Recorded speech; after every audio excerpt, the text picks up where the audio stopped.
ഇത് ഈ ക്രിസ്ത്യാനികളെ മാത്രമൊന്നുമല്ല ഇത് ബാധിക്കുന്നേ, ഇന്ത്യയിലെ എല്ലാ ഇൻഡിവിജ്വൽസിനെയും ബാധിക്കും ഈ സംഭവം.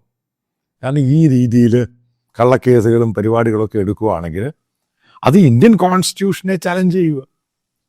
അതുകൊണ്ട് തന്നെയാണ് കേന്ദ്ര സർക്കാർ ഇങ്ങനൊരു സംഭവം സുപ്രീം കോടതിയിൽ ഇങ്ങനൊരു നേരത്തെ ഒരു ആപ്ലിക്കേഷൻ വരികയും അതിനെപ്പറ്റി നോക്കാനും വിവിധ സ്റ്റേറ്റുകൾ ഇതേപോലെ ബില്ലുണ്ടാക്കുന്നതിനെ പറ്റി വന്നു. കേന്ദ്ര സർക്കാരിൽ പിടികിട്ടി ഈ സാധനം ഗ്ലോബലായിട്ട് ഇന്ത്യയുടെ ഇമേജിനെ ടാർണിഷ് ചെയ്യും.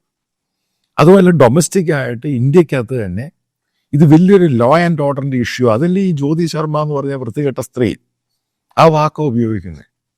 പോലീസിന് മുമ്പിൽ പരസ്യമായിട്ടാണ് ആ പെൺകുട്ടികളെ അടിക്കുന്നത്, പരസ്യമായിട്ടാണ് ശാസിക്കുന്നത്. എത്രയോ ഒരു പക്ക ഗുണ്ടയായിട്ട് പ്രവർത്തിക്കുകയാണ്.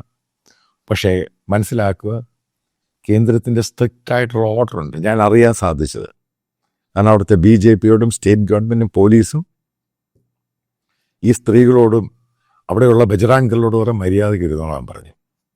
അതുകൊണ്ട് ഇപ്പോൾ ആക്ടിവിറ്റീസ് ഒന്നും വലുതായിട്ടില്ല. അതേപോലെ തന്നെ അവിടെയുള്ള ദലിറ്റ്സ് റിയാക്ട് ചെയ്യാൻ തുടങ്ങി. നിങ്ങൾ മനസ്സിലാക്കേണ്ടത്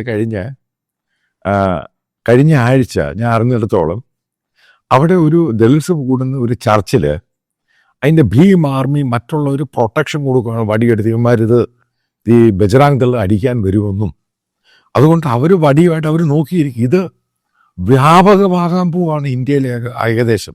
അല്ലാതെ ബജറാങ്കളും ഈ കൂട്ടിരുത്ത് ചെയ്യും. മനസ്സിലാക്കുക, ഈ ബജറാങ്കളിൻ്റെ അകത്തുള്ള മുഴുവൻ ഈ അപ്പർ കാസ്റ്റുകാരാണ്. അതിൻ്റെ അകത്ത് ദലിറ്റ്സ് ഒന്നുമില്ല.